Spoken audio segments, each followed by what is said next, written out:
कि प्रथमो सुख निरोगी काया, दूसरा सुख घर में हो माया, तीसरा सुख सुलक्षण नारी और चौथा सुख पुत्र हो आज्ञाकारी। तो ये परमात्मा ने मेरे घर में सब कुछ दिया है। मैं उस परमात्मा को कोटि कोटि नमन करता हूँ। 31 मई से लगातार चली आ रही 7 दिवसीय श्रीमद् भागवत कथा पाठ का 6 जून 2024 को समापन किया गया है। मैं आपको बताते चलूं, खतकोरू के ग्राम बाडो में सीताराम चौहान के निजी आवास पर 7 दिवसीय श्रीमद् भागवत कथा का आयोजन किया गया था। इन 7 दिवस के अंदर आसपास के लोगों ने बड़ी संख्या में पहुंचकर आचार्य विवेक शरण शास्त्री जी के श्रीमुख से भागवत कथा को सुना।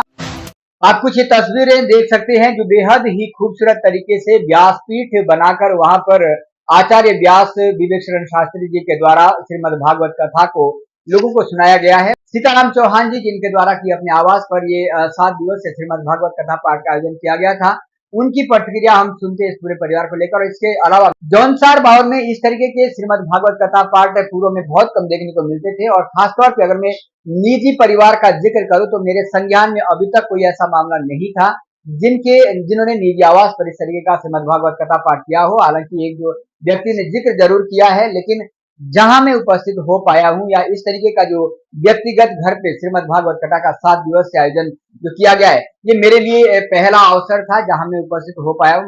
और जौनसार बावर जो अपनी संयुक्त परंपरा के लिए जाना जाता है, उस संयुक्त परंपरा को बनाए रखने के लिए किस तरीके से वहां के लोगों का योगदान होता है, कैसे ये परंपरा पूर्व से चली आ रही है। बेशक समाज के साथ कुछ कुरीतियां जरूर आई है, आज की डेट में शायद पैसे की मोह माया की ओर हम अधिक आकर्षित हो रहे हैं। और उसके पीछे का कारण क्या है कि कैसे वो उस परंपरा को बनाए रखते हैं, इसके लिए भी हमने सीताराम चौहान जी की प्रतिक्रिया जानने की कोशिश की, क्योंकि सीताराम चौहान खुद उस परिवार के बड़े बुजुर्ग हैं जिस परिवार में आज भी करीबन 25 से 30 लोग एक संयुक्त परिवार की परंपरा में जीवन यापन करते हैं। और यही शायद हमारे पूर्वजों के वो आदर्श थे जो समय के साथ युवा पीढ़ी में विलुप्त होते जा रहे हैं। और इन आदर्शों को वापस कैसे लाया जा सकता है, इस तरीके के जो अध्यात्म से आदमी को जुड़ने से किस तरीके के लाभ मिल सकते हैं, उसको लेकर सीताराम चौहान से प्रतिक्रिया जानेंगे। और इसके अलावा हम फिर कह रहे हैं आपको एक अलग से हमने इस पर चर्चा की है व्यास जी महाराज विवेक शरण शास्त्री जी से, वो भी आपको सुनाएंगे। लेकिन फिलहाल हम इस तस्वीरों को आपको दिखाना चाह रहे हैं। बड़ी संख्या में लोग ग्राम बाडो स्थित सीताराम चौहान के आवास पर पहुंचते हैं और वहां पर श्रीमद् भागवत कथा पाठ का जो आयोजन किया जा रहा है, जो अपने श्रीमुख से व्यास जी महाराज विवेक शरण शास्त्री जी सुना रहे हैं, उसको सुनने के लिए लोग पहुंच रहे हैं। और आप ये चमत्कार समझिए या फिर संयोग, इस 7 दिवसीय श्रीमद् भागवत कथा पाठ आयोजन के दौरान ही अंतिम दिन 5 जून को क्षेत्र में पहली बारिश भी लोगों को देखने को मिली है। और हम जब बाडो में गए 5 जून को बाडो की रात्रि और 6 जून सुबह का मौसम जनवरी का शीतकालीन मौसम प्रतीत पड़ रहा था। हम मान सकते हैं कि जब भी हम शिद्दत से सच मन से सच भाव से ईश्वर से कुछ प्रार्थना करते हैं तो शायद वो कबूल भी जरूर करते हैं, जिसका नतीजा ये बारिश भी हो सकती है। क्योंकि लगातार जिस तरीके का तापमान बढ़ रहा था, उस तापमान से राहत देने की दिशा में इस पहली बारिश ने बेहद ही महत्वपूर्ण भूमिका अदा की है। आइए जानकारी के लिए हम आपको सीधा ले चलते हैं ग्राम बाडो में सीताराम चौहान जी की प्रतिक्रिया जानते हैं क्या कुछ कह रहे हो इस विशेष आयोजन को लेकर। चौहान जी, सबसे पहले तो बहुत बहुत शुभकामनाएं और बधाई। आपने एक धार्मिक आयोजन 7 दिवसीय श्रीमद् भागवत कथा आयोजन को आज पूर्ण करवाया है। किस तरीके का एक अनुभव महसूस किया आपने? धन्यवाद। पहले तो नौटियाल जी आपके चैनल को धन्यवाद देता हूँ, आपको धन्यवाद देता हूँ जी। आपने हमारे इस यज्ञ में अपनी उपस्थिति दी। जैसा कि आपने पूछा, ये श्रीमद् महापुराण यज्ञ हमने अपने पूर्वजों के सुख शांति के लिए किया है। और हमने बहुत पहले पूर्वजों से निवेदन भी किया था जब वो जिंदे थे कि हम आपके लिए ऐसा यज्ञ करेंगे जिससे आपको भगवान का धाम मिले। दूसरी बात, मैं अपने माता पिता के आशीर्वाद से सदैव ही धार्मिक कार्य में रुचि रखता हूं और आपके चैनल के माध्यम से पूरे जौनसार बावर को भी ये संदेश देना चाहूंगा कि यदि आप अपना दशांश, जो अपनी पूरी कमाई है उसका दशांश धार्मिक कार्य में लगाएंगे तो मैं समझता हूं कि सब लोगों के लिए संदेश क्या आप अपना जीवन सुधार रहे हैं और पुण्य का काम है। तीसरी बात, शादी विवाह होते हैं।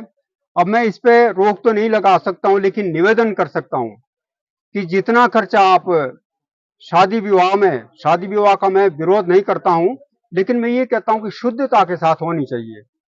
और यदि हो सके तो धार्मिक कार्य में बड़ा यज्ञ नहीं कर सकते हैं, छोटे यज्ञ तो कर ही सकते हैं। इसके लिए मेरा पूरे जौनसार बावर को एक संदेश है। कई सारे संदेश सीताराम चौहान जी ने दिए हैं, और क्योंकि मैं जब बाड़ा पहुंचा तो मुझे एक चीज और मालूम पड़ी है। बहुत बड़ा परिवार है। आज सामाजिक ताने बाने में कहीं ना कहीं एक जो समस्या पैदा हो गई है, परिवार बिखरते जा रहे हैं। बिखरना कोई बड़ी बात नहीं है, लेकिन आपसी जो मनमुटाव है, वो जो पौराणिक हमारी संस्कृति थी, वो विलुप्त होती जा रही है।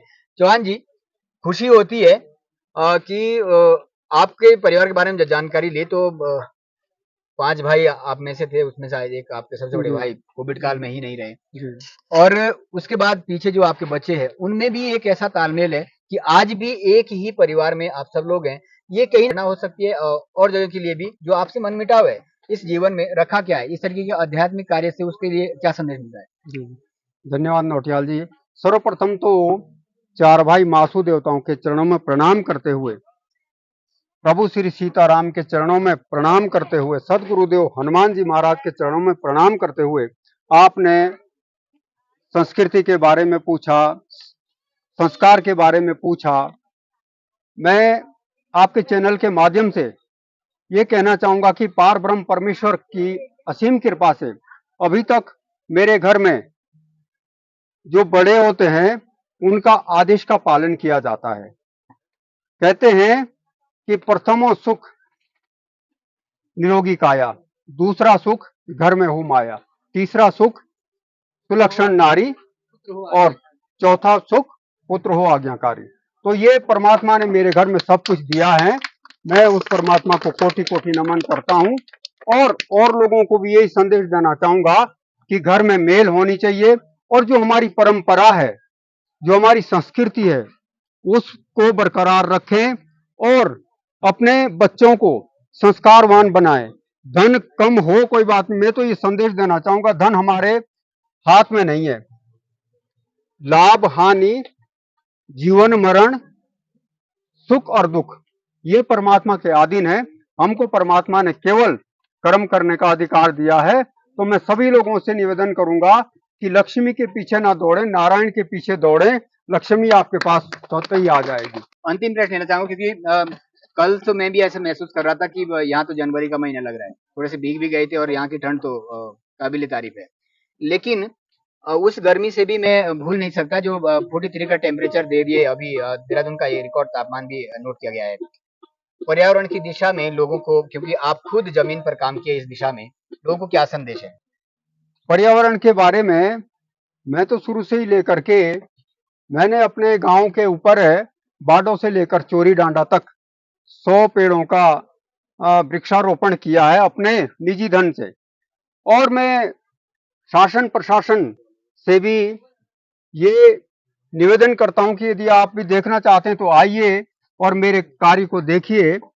दूसरी बात, वृक्षारोपण के बारे में नौटियाल जी, वन विभाग वाले आज के तारीख में, मैं ये खुले चैलेंज के साथ कहता हूं कि लाखों करोड़ों रुपए खर्च कर रहे हैं एक बार वृक्ष लगाने के लिए, लेकिन उसके बाद कोई संरक्षण के लिए देखने तक नहीं आता, और अगले साल जो वहां पर वो पौधे मरे हुए मिलते हैं। मुझे पता है कि किस तरह से पौधे का संरक्षण किया जाता है। एक बालक की तरह उसको कम से कम 10 साल तक उसकी जो है सुरक्षा करनी पड़ती है, तार बाड़ और पानी देना, तब जाकर के वो फलीभूत होते हैं।